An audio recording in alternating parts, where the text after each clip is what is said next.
Hello friends, Radhe Radhe, जय श्री कृष्णा। मैंने आज पेडेड न्यू स्टाइलिश ब्लाउज़ बनाया है जो मधुबाला स्टाइल में आता है। और वो वाला ब्लाउज़ मेरा कंप्लीट हो गया था आज। फिर उसके बाद में एक और पेडेड ब्लाउज आया हुआ था तो मैं उसकी कटिंग करके रखी थी। अब उसकी स्टिच कर रही हूँ। तो फ्रेंड्स, मेरा डेली का यही रूटीन है। घर का काम करके सारे काम से फ्री होने के बाद में मैं सिलाई का काम करती हूँ और दिन में 3-4 ब्लाउज़ निकालने की कोशिश करती हूँ। जितना टाइम होता है उस टाइम में मैं सिलाई ही करती हूँ, फ्री कभी नहीं बैठती हूँ। और जैसे मेरे पास में 15-20 मिनट का टाइम भी होता है ना, तो उसमें भी मैं सिलाई करने बैठ जाती हूँ। थोड़ी बहुत देर फ़ोन भी देखती हूँ, ऐसी नहीं कि फ़ोन नहीं देखती, पर मैं मशीन चलाते चलाते सिलाई करते करते फ़ोन भी देखती रहती हूँ, मैसेज वगैरह सेंड करती रहती हूँ। बाकी मैं ज़्यादा फ़ोन देखती नहीं हूँ। मेरी आदत है कि मैं ना फ़ोन में भजन चला के और साइड में रख देती हूँ, भजन उधर चलते रहते हैं और मैं मेरा काम करती रहती हूँ। तो मेरे को ना टाइम भी ज़्यादा नहीं लगता और काम भी होता रहता है और मन लग जाता है। तो फ्रेंड्स, आज के टाइम में यही है कि जो भी काम करो ना तो समय के हिसाब से करो तो आपका काम अच्छा होएगा और सही टाइम पे होएगा। समय कभी रुकता नहीं है और अपने को ही समय के हिसाब से चलना पड़ता है, समय अपने हिसाब से नहीं चलता। तो मेरा तो यही रूटीन है डेली का कि मैं 11 बजे या 11:30 बजे तक घर के काम से फ्री हो जाती हूँ। फिर उसके बाद में मैं सिलाई करती हूँ। फिर मेरे बच्चे आते हैं 2:30 बजे, तब मैं आधा पौन घंटा उठ जाती हूँ मशीन से और मेरे बाकी एक्स्ट्रा काम करने लग जाती हूँ। फिर उसके बाद में मेरे पास में 1 घंटे का टाइम होता है, तो उस 1 घंटे में मैं फिर से सिलाई करती हूँ 3 से 4 बजे तक। और 3 से 4 बजे तक मैं सिलाई कर लेती हूँ। फिर मेरे बच्चों को ट्यूशन छोड़ने का इनका होता है, तो मैं ट्यूशन छोड़ने चले जाती हूँ। फिर थोड़ी देर रुक के फिर मेरे को अगर मार्केट का कोई काम होता है तो मैं मार्केट निकल जाती हूँ, नहीं तो फिर वापस वो आके सिलाई का काम होता है तो सिलाई करती हूँ। तो मतलब मैं फ्री कभी रहती ही नहीं हूँ। ऐसे नहीं है कि बहुत सारी लेडीज़ की आदत होती है कि वो फालतू में बैठी रहती है और ना कुछ करती है, सो जाती है, इधर उधर बातें मारती रहती है। वो चीज़ें मेरे से नहीं होती। मैं मेरे काम के साथ ही बात कर लेती हूँ।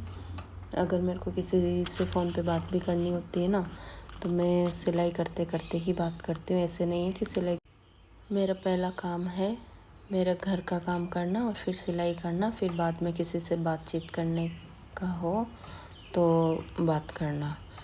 मैं ऐसे नहीं है कि घर का काम तो पड़ा है, पहले किसी से फ़ोन पे बात करने लग जाऊँ या फिर कहीं बाहर जाके किसी से बातें करने लग जाऊँ। ये चीज़ें मैं कभी नहीं करती हूँ। मैं पहले मेरे घर का काम करती हूँ, फिर उसके बाद में सिलाई करती हूँ। और मेरे को बात करनी होती है तो मैं मशीन पे बैठे बैठे ही सिलाई करते करते मेरा काम बात भी कर लेती हूँ।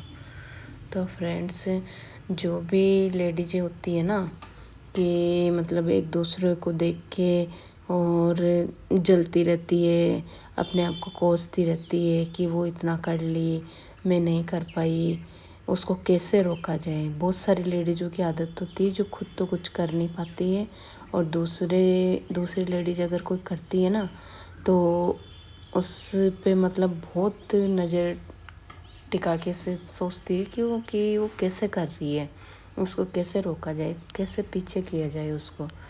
तो फ्रेंड्स, आज के ज़माने में मैंने ये चीज़ खुद आजमाई है, खुद ने नोटिस की है कि औरत का सबसे मतलब बोलते हैं ना कि औरत का दुश्मन कौन है। औरत की सबसे बड़ी दुश्मन औरत ही होती है, जो मतलब कि एक औरत को देख के दूसरी औरत का भी कुछ नहीं हो पाती है। कि अगर कोई लेडीज़ अगर काम करके आगे बढ़ रही है, खुद का नाम कर रही है ना, तो दूसरी औरत कभी उस चीज़ को नहीं देख पाती है।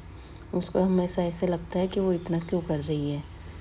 और उसको कैसे रोका जाए। तो सबसे बड़ी दुश्मन है ना औरत की औरत ही होती है, और एक औरत ही दूसरी औरत को बदनाम करती है, कभी कोई दूसरा नहीं करता। बस औरतों की आदत यही होती है कि मतलब उसको कैसे भी करके उसके काम से मतलब उसको डिस्टर्ब कर दो, ये चीज़ होती है।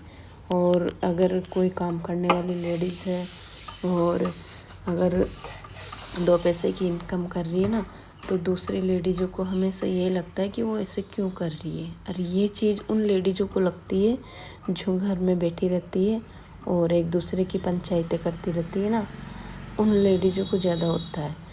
तो फ्रेंड्स, मेरे भी काफ़ी है ऐसी।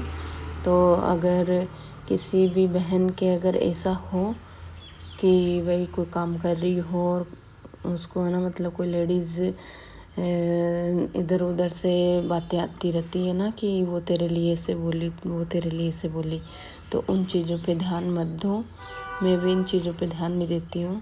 पहले मैं भी खूब ध्यान देती थी कि वो मेरे बारे में ऐसे कैसे बोल दिया, वो ऐसे कैसे बोली। तो अब आजकल मेरे कोई फ़र्क नहीं पड़ता, क्योंकि कोई आदमी या कोई लेडीज़ अगर मेहनत करके आगे बढ़ रही है तो उसको गिराने के लिए 10 जने खड़े हो जाते हैं। उठाने के टाइम कोई नहीं आता, अपने आप को उठना पड़ता है। पर जब गिराने की बात आती ना, तो 10 जने खड़े हो जाते हैं और 10 जने उसके साथ और आ जाते हैं।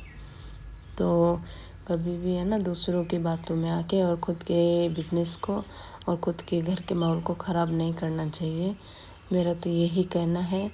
और मेरी एक आदत ये भी है कि मैं ना अगर कोई झूठ बोल रहा है ना और मुझे पता है कि हाँ ये झूठ बोल रहा है, तो मैं उस आदमी से ना पहले ही उसको बोलती नहीं हूँ कि हाँ तूने झूठ बोला।